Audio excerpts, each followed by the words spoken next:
Let me bring in Mandukh Khair sir. Go ahead, sir.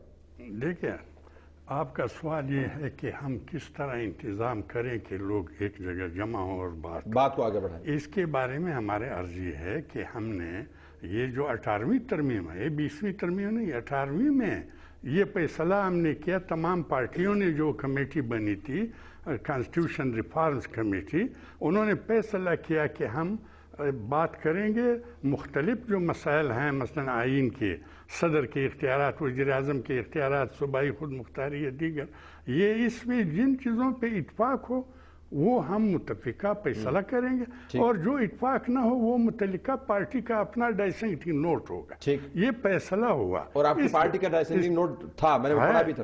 بالکل بالکل. اور اس سے پہلے بلکہ مشاہد حسین کی کمیٹی بنی تھی، اس میں بھی یہی بات تھی. میں آپ کو تکلیف دوں گا لیکن آپ ضرور یہ ہے مشاہد حسین صاحب کے جو وہ ہے کمیٹی کی رپورٹ، جو ان کی کمیٹی کے ایک وسیم سجاد صاحب کی تھی، ایک مشاہد صاحب کی تھی. جی. تو اس میں باقی جو پس منظر ہے وہ سامنے ہے، اور اس میں 15 پوائنٹ آپ دیکھیں اس میں کیا آیا ہے. یہ ہے to promote harmony, stability and coexistence among all the communities in the province of Balochistan. It is recommended that Baloch Pakhtun parity be maintained in all spheres of life. Till the consensus, the subcommittee strongly feels that regional equity and and balance with different parts of the province is as important as inter-provincial equity and balance. As such, it is recommended that mega projects for development of water, energy and other resources should be evenly distributed, and development of another region including Quetta be given priority. Across the board development چاہیے mega projects کی. لیکن ارنی یہ ہے بات یہ ہے کہ equality یعنی پشتون بلوچ دو ایکویلٹی کے بنیاد، اس سے پہلے سٹیبلٹی چاہیے نا، جو انیبلنگ انوائرمنٹ چاہیے نا.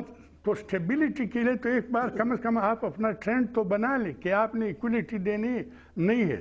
تو اگر آپ نے نہیں دینی پھر تو ظاہر ہے نہیں. تو اب فنڈز جو ہیں وہ ریجنز کے حساب سے تو نہیں جائے گا نا. پشتون ریجن میں جائے گا یا براہوی ریجن میں جائے گا یا بلوچ ریجن میں جائے گا یا سیٹلرز کے، وہ تو پھر معاملہ گڑبڑ ہو جائے. نہیں کوئی اس میں گڑبڑ نہیں، حکومت کو جائے گا نا، پروونشل. لیکن پروونشل میں یہ طے ہوگا کہ اس پروونس میں، جیسے کہ انہوں نے کہا کہ یہ پولیٹیکلی ہم شیئر ہولڈر ہوں گے ایک دوسرے کے برابر، پولیٹیکلی ہوں گے، اور دوسرے مسائل جو ہیں خواہ ڈیولپمنٹ. لیکن یہ تو میں آپ کی بات سمجھتا ہوں، لیکن یہ تو بسات احترام، لیکن یہ تو معاملہ ہوا نا، یہ تو آپ تیسری سیڑھی پہ چلے گئے.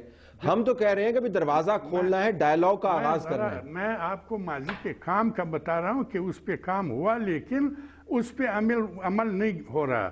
یہ ایک آپ کو.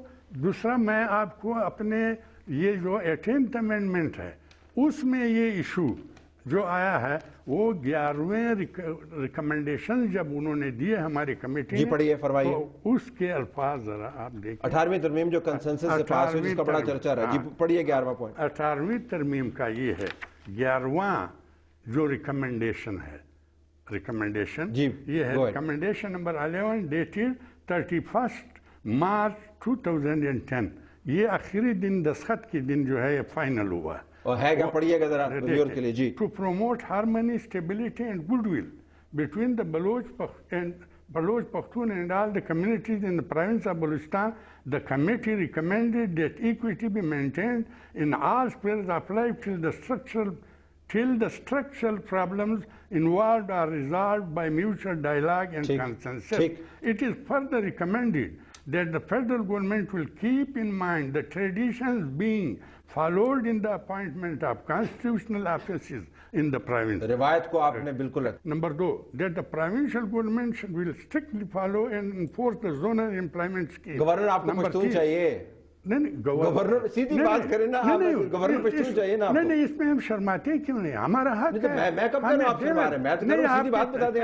آپ ایسے طرز پہ رکھتے ہیں جیسے کہ گورنر. مجھے لوگوں کو سمجھانا ہے کہ اس کا مطلب کیا ہے. ہم کے گورنر اور وزیر اعلیٰ اور تمام دوسرے عہدوں میں باقاعدہ ہم شیئر ہولڈر ہیں, ہم اپنے یا ورنہ ہم اپنا صوبہ بناتے ہیں, بالکل کسی کے ساتھ ہمارا کوئی مسئلہ نہیں.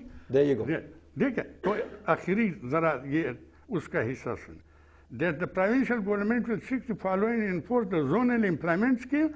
Number 3, that the allocation of development funds in the province will be done in a manner wherein regional disparities and backwardness are given priority. अच्छा, आखिरी इलेक्शन में आपने हिस्सा लिया था 2002 में?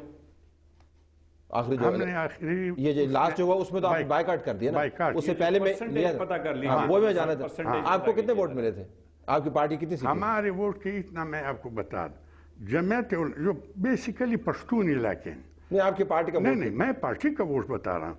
जमात जिस इलाके में यानी हमारी पार्टी है या उसके साथ जमात उलमा, हम कोई 30,000 40,000 वोट कुल उनके तमाम सीट जो उन्होंने लिए उनमें कोई 20-30 हजार वोट हमारे कम है। सीटें कितनी थी आपकी? जी सीटें कितनी थी? तो सीटें कोई कम से कम ये 8-9 तो थे। ठीक है, लेकिन सारे उस सूबे के उस हिस्से की नुमाइंदगी भी आप नहीं करते, लेकिन नुक्ता नजर आपका मोतबर है। नुक्ते नजर मोतबर है आपको। नहीं, ये देखें, ये इलेक्शनों का सब्जेक्ट अगर आप अलहदा रखें तो हम आपको इलेक्शनों का असूली बात है। अच्छा चले, अब मुझे मुशाहिदुल्लाह साहब के पास ये है कि ये फैसला शुदा चीजें कोई इसमें कोई परवाह नहीं कर। अब विशाल साहब, अब मुझे जरा इधर आने दीजिए। मामला ये है कि अगर दो बड़ी जमातें इनिशिएटिव नहीं लेंगी और आपस में हैगल करती रहेंगी तो फिर तमाम जमातें they will claim their pound of flesh. Problem को आप कॉम्प्लिकेट करने से बचा सकते हैं। अगर उनकी ऑफर पर आपको एतराज है तो अपना इनिशिएटिव लीजिए। आपने एनर्जी पे कॉन्फ्रेंस करवाई ना, अब बलोचिस्तान पे कॉन्फ्रेंस करवा लें। हुकूमत को आप दावत दे दें, प्रेसिडेंट को दावत दे दें। एनर्जी ज्यादा इंपॉर्टेंट है या बलोचिस्तान ज्यादा इंपॉर्टेंट? गुजारिश करता हूँ, देखें मियाँ साहब लास्ट मंथ भी बलोचिस्तान में थे और वहाँ की जो बलोचिस्तान की तमाम पार्टियाँ, कोई एक पार्टी नहीं बची थी, उनकी वहाँ पे कॉन्फ्रेंस हुई थी। ये मंदू खेल साहब आपको बताएंगे, मालिक साहब भी थे वहाँ पे, ठीक है, हासिल बजेंजो साहब भी थे, दीगर सारे लोग थे। हमने वहाँ पे उन्हें इकट्ठा किया और हमने उसका फॉलो अप प्रोग्राम यही था कि हम इस्लामाबाद, लेकिन ये इन्होंने हुकूमत ने कर दी, ठीक है। वरना ये जो आप हमें तजवीज़ दे रहे हैं, हम ऑलरेडी इसी पे ही काम कर रहे हैं। मरकज से इनिशिएटिव की बात कर रहा हूं। मरकज ही तो आपने नहीं मैं मरकज कर दिया सारे बात। हमने वहाँ पे ये कहा था कि हम जनवरी के एंड में करेंगे यहाँ पे इस्लामाबाद में। जनवरी क्यों? पिछले महीने की तो बात है ना। नहीं, आपने उन पे एतराज उठाया, 4 साल से उन्होंने कुछ नहीं किया। आपने 5वें साल के आगाज में क्यों किया? देखे आपने तीसरे साल में क्यों नहीं कर लिया? आपने दूसरे साल में क्यों नहीं किया? हमने मियाँ साहब को पहली दफा नहीं गए वहाँ पे, 3 कमेटियां भेज चुके हैं जिसमें 2 में मैं भी था। मियाँ साहब खुद 3-4 दफा जा चुके हैं, शहबाज शरीफ साहब जा चुके हैं। 2 अरब रुपए का वहाँ पे हॉस्पिटल बन रहा है, उनके हजारों बच्चे स्कॉलरशिप में पंजाब में पढ़ रहे हैं। ये काम इन्होंने क्यों नहीं किया? बाकी तीनों सूबों में नहीं किया ना, बल्कि हमने दीगर 3 सूबों के भी लोग वहाँ पे आके पढ़ रहे हैं। यही खायर सगाली की फिजा पैदा होती है ना। आज मियाँ साहब से अगर लोग मुलाकात वहाँ पे कर लेते हैं तो उसके पीछे कोई ना कोई रीजन है। इनसे ना मिलने की एक वजह बड़ी पता है क्या है कि खुद भुट्टो साहब ने ऑपरेशन किया वहाँ पे, लोग भूले नहीं है उसको। अयूब खान के दौर में जब वो अयूब खान के खास आदमी थे, उस ऑपरेशन की भी जिम्मेदारी भुट्टो साहब पे आती है। तो 2 ऑपरेशनों में तो खुद पीपल पार्टी मुलव्वस है, तो जाहिर है पीपल्स पार्टी के लिए मुश्किल है ये काम। हमारे 2 अदवार में सुने हमारे 2 अदवार में कोई ऑपरेशन नहीं हुआ, बल्कि आज अख्तर बेंगल अगर दुबई में बैठे हुए तो वो हमारे चीफ मिनिस्टर थे। मतलब हमें नवाज शरीफ साहब की गाड़ी भी जलाई थी हमने, उससे कोई फर्क नहीं पड़ता, लेकिन हमने बलोचिस्तान को कितनी इंपॉर्टेंस दी। और हमने कल परस को किसने मूव किया था डेरा बख्ती से? मुशर्रफ ने मूव किया था। और उससे पहले के ऑर्डर जारी किए थे? आप चेक कीजिएगा, नवाज शरीफ साहब के दौर में उनकी मूवमेंट के ऑर्डर जारी हुए थे। नहीं, मुझे नहीं मालूम, मुझे ये प्रैक्टिकल उसी वक्त निकले। जी बिल्कुल उसी वक्त देने। अच्छा, let me bring the programme to a very important point. अब मैं अगला राउंड में डॉक्टर अब्दुल मालिक से, तारिक अजीम साहब से वापस इधर आऊंगा। मुझे आपने तजावीज़ देनी, मुझे आपसे बहस नहीं अब चाहिए, मुझे आपने तजावीज़ देनी है उन असूलों के जहन में रखते हुए जो हमने इस पर डिस्कस किए हैं, ताकि मैं 1-2 करके अवाम के सामने रख पाऊँ कि हमारे 5 सेनेटर्स जो हैं उनकी तरफ से बलूचिस्तान में पेशरफ्त के लिए ये दर्ज झेल तजावीज़ सामने है। नाज़रीन, हमारे इस प्रोग्राम की एपिसोड का वक्त खत्म होता है। Next time with the same panel when we come up, इनसे हम बहस नहीं कर रहे होंगे, 1-2 करके तजावीज़ सामने रखेंगे तरजीहात के अंदाज में, ताकि पता चले कि हमारे सेनेटर्स की तरजीहात क्या हैं और पेशरफ्त के लिए क्या वाक़तन कोई रास्ता निकल सकता है नहीं। हम जब नेक्स्ट एपिसोड में आएंगे तो ये बात कर रहे होंगे। फिलहाल इजाज़त दीजिए, अल्लाह हाफ़िज़।